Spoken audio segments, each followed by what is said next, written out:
Hello students, एक बार फिर welcome है आपका अपने ही प्यारे चैनल में, जिसमें हमने स्टार्ट कर रखा है रिलेटिविटी पर यूनिट। ठीक है, तो उसमें हम पिछले वीडियो में पढ़ चुके थे फ्रेम ऑफ रेफरेंस क्या होता है और उसकी हेल्प से पार्टिकल की पोजीशन कैसे निकाली जाती है। आज हम उससे एक स्टेप आगे पढ़ेंगे। फ्रेम ऑफ रेफरेंस की हेल्प से distance, displacement, speed, velocity, acceleration, ये सारी क्वांटिटीज कैसे निकालते हैं, यानी कि दूरी, विस्थापन, चाल, वेग और त्वरण, इनकी गणना कैसे की जाती है वो समझेंगे। हालांकि ये सारी चीजें आप क्लास 11th में पढ़ चुके हैं, लेकिन 2 साल हो चुके हैं तो हो सकता है कुछ चीजें आपके दिमाग से निकल गई है, तो हम एक बार इसको पूरा रिवाइज कर लेते हैं। तो आप अपनी कॉपी और पेन निकाल लीजिए और बैठ जाइए कंप्यूटर स्क्रीन के सामने और सारे सोशल नेटवर्किंग साइट्स को कर दीजिए बंद और हम पढ़ना स्टार्ट करते हैं। ठीक है, तो स्टार्ट करने से पहले आपको एक बार रिकैप कर दूं कि पिछली बार हमने पढ़ा था frame of reference 3 perpendicular axis से मिलकर बनता है, एक्स एक्सिस, वाई एक्सिस और जेड एक्सिस, जिसमें 3 तरह के प्लेन बनते हैं। पहला प्लेन होता है वाई जेड प्लेन, जिसमें वाई एक्सिस और जेड एक्सिस होती है। दूसरा होता है एक्स जेड प्लेन, जिसमें एक्स एक्सिस और जेड एक्सिस होती है। और तीसरा होता है एक्स वाई प्लेन, जिसमें एक्स एक्सिस और वाई एक्सिस होती है। तो ये 3 तरह के प्लेन होते हैं। अब मान लो हमें कोई एक पार्टिकल दे रखा है। ठीक है, उस पार्टिकल, जैसा कि आपकी स्क्रीन पर दिख रहा होगा, पार्टिकल जो है ये ऑरेंज कलर का एक पार्टिकल दे रखा है। हमें क्या करना है, इस पार्टिकल की पोजीशन निकालनी है। ठीक है, तो हमने सीखा हुआ था पोजीशन कैसे निकालते हैं। अगर हमें इसका एक्स कोऑर्डिनेट निकालना है तो एक्स कोऑर्डिनेट निकालने के लिए हमें वाई जेड प्लेन पर परपेंडिकुलर खींचना पड़ेगा। हमें वाई जेड प्लेन पर एक परपेंडिकुलर लाइन ड्रॉ करनी पड़ेगी। जो परपेंडिकुलर लाइन ये जो रेड कलर से शो हो रही है, ये परपेंडिकुलर लाइन जो है वो इसका एक्स कोऑर्डिनेट होगा।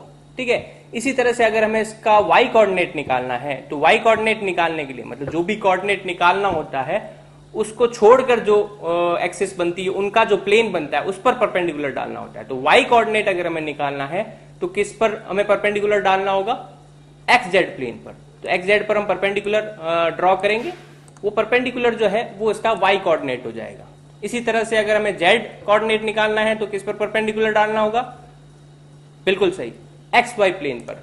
ठीक है, तो एक्स वाई प्लेन पर हम परपेंडिकुलर डालते हैं, वो इसका जेड कोऑर्डिनेट हो गया। तो इस तरह से पार्टिकल की एक्स वाई और जेड कोऑर्डिनेट हम निकाल लेते हैं और ये हो जाती है पार्टिकल की position x y z coordinate के फॉर्म में। आज हम सीखेंगे कि पोजीशन वेक्टर कैसे निकालते हैं। तो पहले ये क्लियर करें कि पोजीशन वेक्टर होता क्या है। पोजीशन वेक्टर का मतलब होता है एक ऐसा वेक्टर जो ओरिजिन से पार्टिकल की पोजीशन की तरफ बनाया जाए और वो उसकी पोजीशन को शो करता हो। ठीक है, तो यहां हमारा जो ओरिजिन है ये ओ ओरिजिन है और ये हमारा पार्टिकल है। तो इसकी तरफ हम जो वेक्टर बनाते हैं, ये जो एरो बनाया है, ये है पोजीशन वेक्टर। ठीक है, तो ये पोजीशन वेक्टर हम निकालेंगे कैसे। तो हमें यहाँ कॉन्सेप्ट याद रखना है कि एक्स एक्सिस की डायरेक्शन में जो हमारा यूनिट वेक्टर होता है, मतलब किसी भी वेक्टर की डायरेक्शन बताने के लिए हम यूनिट वेक्टर का यूज करते हैं। तो एक्स एक्सिस की डायरेक्शन में जो यूनिट वेक्टर होता है वो यूनिट वेक्टर होता है आई कैप। ठीक है, एक्स की डायरेक्शन में आई कैप और वाई की डायरेक्शन में जे कैप और जेड की डायरेक्शन में के कैप। ये 3 तरह के यूनिट वेक्टर होते हैं। इन तीनों यूनिट वेक्टर्स को मिलाकर, ठीक है, इन तीनों यूनिट वेक्टर और जो ये कोऑर्डिनेट दे रखे हैं एक्स वाई जेड, इन तीनों को मिलाकर हम इस तरह से जो है वो पोजीशन वेक्टर को रिप्रेजेंट कर सकते हैं। हमें पता है कि एक्स डायरेक्शन में कोऑर्डिनेट एक्स है तो एक्स आई कैप, वाई डायरेक्शन में वाई जे कैप और जेड डायरेक्शन में जेड के कैप। ठीक है, और ये तीनों मिलाकर हमारा पोजीशन वेक्टर आर बन जाएगा। क्लियर है ये पॉइंट। तो इस तरह से हम पोजीशन वेक्टर निकालते हैं। अब नेक्स्ट हम बढ़ते हैं कि डिस्टेंस और डिस्प्लेसमेंट हम कैसे निकालते हैं। तो आपको थोड़ा सा फ्लैशबैक में ले जाते हैं, 11th की यादें ताजा करते हैं आपके। तो देखो, डिस्टेंस का मतलब क्या होता है। डिस्टेंस का मतलब होता है कोई भी पार्टिकल जब मोशन करता है तो मोशन करने के दौरान वो जितनी वो लेंथ कवर करता है, मतलब जो भी पाथ उसने कवर किया है, उस पाथ की जितनी भी टोटल लेंथ होती है उस लेंथ को ही डिस्टेंस कहते हैं, यानी कि दूरी कहते हैं। और डिस्प्लेसमेंट क्या होता है, डिस्प्लेसमेंट यानी विस्थापन क्या होता है, पार्टिकल ने जो मोशन किया है उसमें इनिशियल पोजीशन और फाइनल पोजीशन के बीच की जो स्ट्रेट डिस्टेंस होती है, सीधी दूरी जो होती है, वो कहलाती है डिस्प्लेसमेंट यानी कि विस्थापन। इनको एग्जांपल से क्लियर करते हैं। जैसे यहां पर आप देखो एक बॉल दे रखी है, ये बॉल जो है एक सेमी सर्कुलर पाथ पर मूव करती है कुछ इस तरह से, ठीक है। इस सेमी सर्कल यानी कि अर्धवृत्त की जो रेडियस यानी कि त्रिज्या जो है वो 7 मीटर है।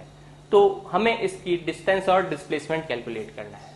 तो डिस्टेंस की डेफिनेशन है पाथ की टोटल लेंथ। तो टोटल लेंथ अगर हमें देखना तो ये सेमी सर्कल बन रहा है, और ये जो सेमी सर्कल की ये जो लेंथ है तो वो सरकमफ्रेंस जो इसका बन रहा है उसके बराबर होगी।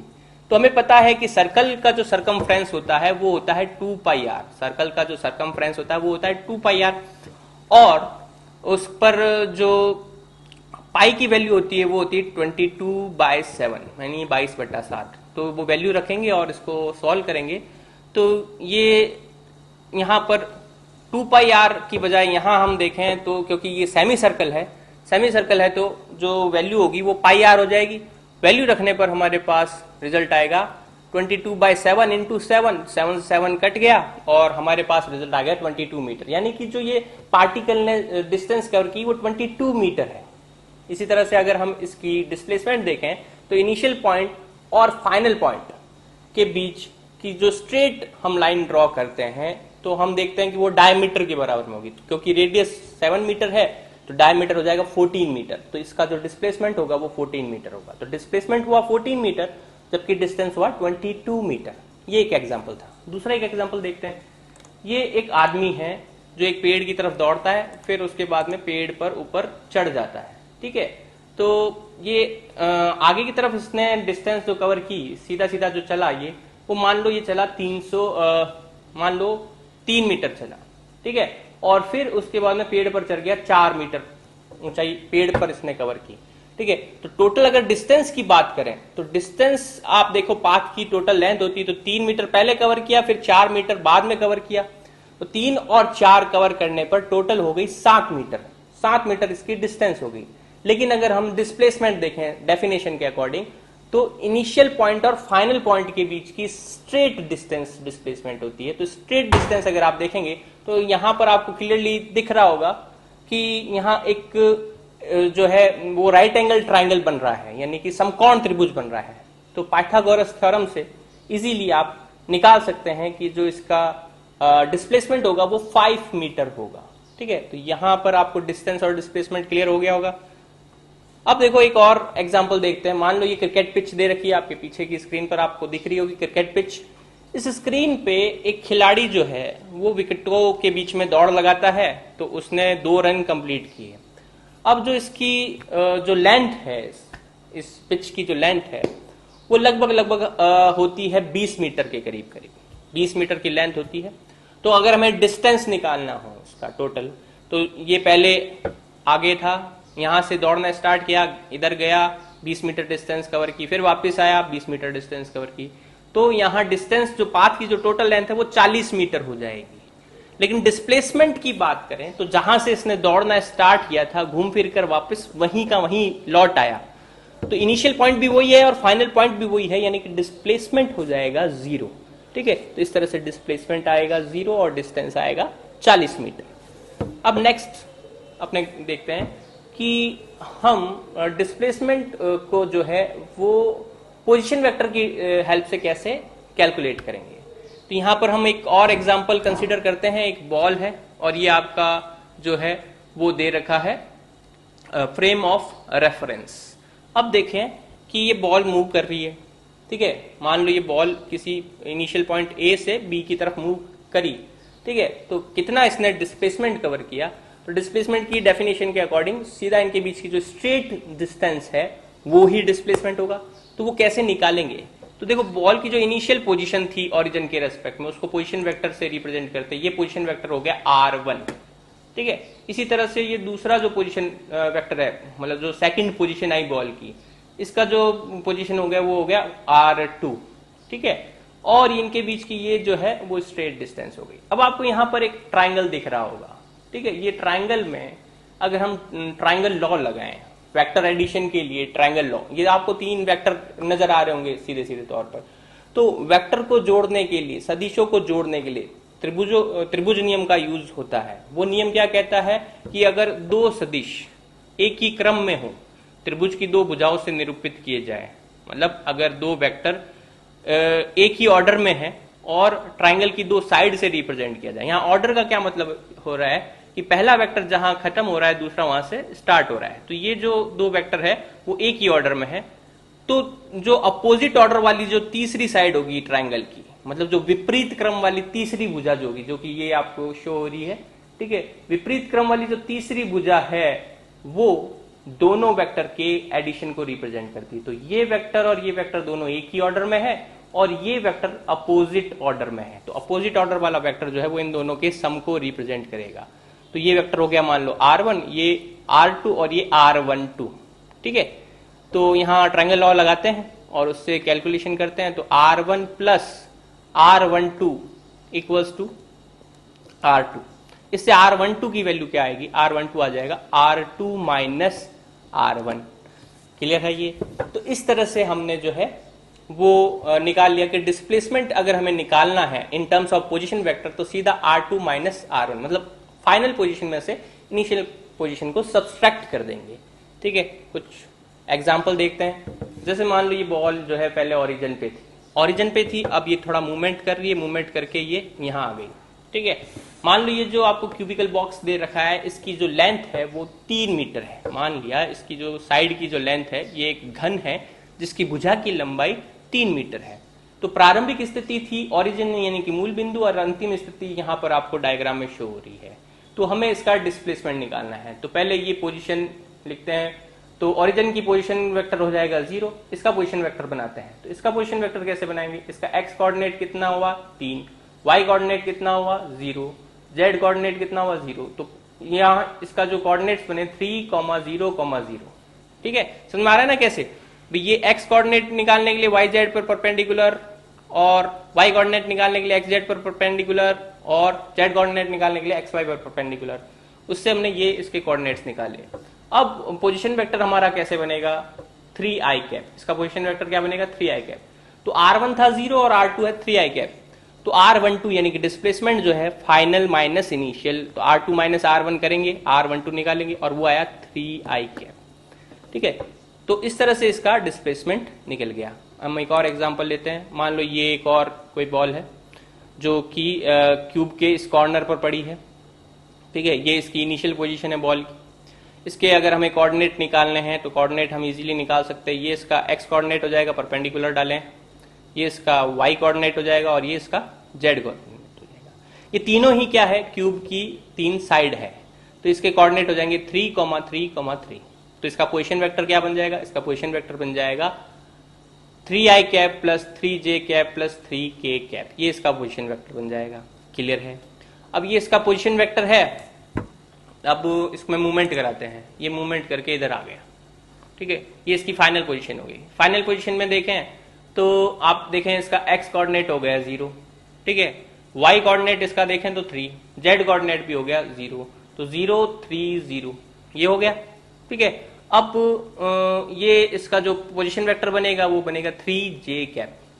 तो ये था इनिशियल पोजीशन वेक्टर, ये फाइनल पोजीशन वेक्टर, ठीक है। और हमें डिस्प्लेसमेंट निकालना है। तो डिस्प्लेसमेंट कैसे निकलेगा? फाइनल माइनस इनिशियल कर देंगे। वो इस तरह से फाइनल माइनस इनिशियल करते हैं और ये हमारे पास आंसर आ गया है। ये इसका डिस्प्लेसमेंट वेक्टर हो गया। नेक्स्ट स्लाइड पे मूव करते हैं। अब हम कैलकुलेट करना सीखते हैं average speed and average velocity, ठीक है। तो पहले स्पीड के बारे में कॉन्सेप्ट क्लियर करें। स्पीड क्या होती है? स्पीड जो होती है वो ये बताती है कि कोई भी चीज, कोई भी ऑब्जेक्ट कितना फास्ट मूव कर रही है, कौन सी डायरेक्शन में जा रही है उससे हमें कोई मतलब नहीं है, कितना तेज चल रही है उसका पता लगाना ही स्पीड होता है। और वो हम कैसे पता लगाते हैं? स्पीड का सीधा सा फॉर्मूला आपने पढ़ रखा होगा, डिस्टेंस अपॉन टाइम। मतलब पर यूनिट टाइम में कोई ऑब्जेक्ट कितनी डिस्टेंस कवर करता है। हिंदी में बोलूं तो एकांक समय में कोई वस्तु कितनी दूरी तय करती है उसे हम चाल कहते हैं, ठीक है। तो चाल बराबर में क्या हो जाएगा? दूरी बटा समय, ठीक है। क्लियर है ये चाल का फॉर्मूला? इसी तरह से वेग की क्या परिभाषा होती है? वेग का मतलब होता है, वेलोसिटी का मतलब होता है speed of any object in a particular direction मतलब किसी वस्तु का एक निश्चित दिशा में जो चाल होती है उसे हम वेग कहते हैं। मतलब वस्तु कितना तेज चल रही है और किसी पर्टिकुलर डायरेक्शन में कितना तेज चल रही है वो पता लगाना हो तो उसे हम वेलोसिटी कहते हैं। यानी कि वेलोसिटी एक वेक्टर है जबकि स्पीड जो है वो एक स्केलर है। ठीक है, तो वेलोसिटी कैसे निकालते हैं? वेलोसिटी निकालते हैं पर यूनिट टाइम में कितना डिस्प्लेसमेंट कवर हुआ, एकांक समय में कितना विस्थापन तय हुआ, उसे हम वेलोसिटी कहते हैं। ठीक है, तो मान लो आपको ये एक बॉल दे रखी है और ये बॉल मूव कर रही है आपकी कंप्यूटर स्क्रीन पर, आपकी मोबाइल स्क्रीन पर ये दिख रही होगी आपको बॉल, ये बहुत तेज मूव कर रही है। अब आप मुझे बताएं इसकी स्पीड या वेलोसिटी क्या होगी। तो देखो, मैंने स्पीड या वेलोसिटी निकालने के लिए आपको बताया था कि आपको चाहिए एक तो या तो डिस्टेंस या डिस्प्लेसमेंट और साथ में अपॉन में हमें करना होता है टाइम। तो आप अंदाजा लगाइए, मैं दोबारा इसको प्ले करता हूं, आप अंदाजा लगाइए कि इसको यहाँ ये पूरी डिस्टेंस या डिस्प्लेसमेंट कवर करने में कितना टाइम लग रहा है।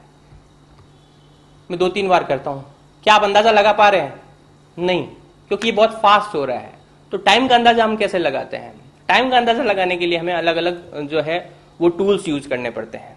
ठीक है, तो मान लो मैंने क्या किया, इस बॉल के साथ में एक छोटी सी लाइट जोड़ दी जो हर 0.1 सेकंड के बाद में, मतलब सेकंड के 10वें हिस्से के बाद में ब्लिंक होती है। ब्लिंक होने का मतलब पहले वो जलती है, फिर उसके 0.1 सेकंड के बाद में जलती है, फिर उसके 0.1 सेकंड के बाद जलती है, बीच में वो जलना बंद कर देती है।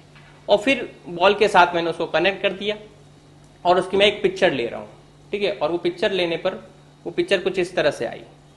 ठीक है, तो यहां से आप देख रहे हो कि कंप्यूटर स्क्रीन पर ये जो ब्लू लाइट है, ये ब्लू साइन जो आपको दिखाई दे रहा है वो लाइट का साइन है। ठीक है, तो जब बॉल ओरिजिन पर थी तब जल रही थी वो लाइट, उसके बाद में 1 पर आई तब जली, फिर 2 पर आई तब जली, 3 पर आई तब जली और 4 पर आई तब जली। तो ये हमेशा हर 0.1 सेकंड के इंटरवल के बाद ऐसा हो रहा है। अब मेरे पास टाइम का पूरा डेटा आ गया कि 0.1 सेकंड पर बॉल जो थी वो 1 मीटर डिस्टेंस कवर कर चुकी थी, 0.2 सेकंड पर 2 मीटर की पोजीशन पर आ चुकी थी, 0.3 पर 3 मीटर की डिस्टेंस पर आ चुकी थी। तो ये सारा डेटा मैंने एक टेबल में लिख लिया। ठीक है, ये एक तरफ पोजीशन हो गया, एक तरफ टाइम हो गया। अब मुझे जो है मान लो वेलोसिटी निकालनी है इस बॉल की, तो वेलोसिटी कैसे निकालेंगे?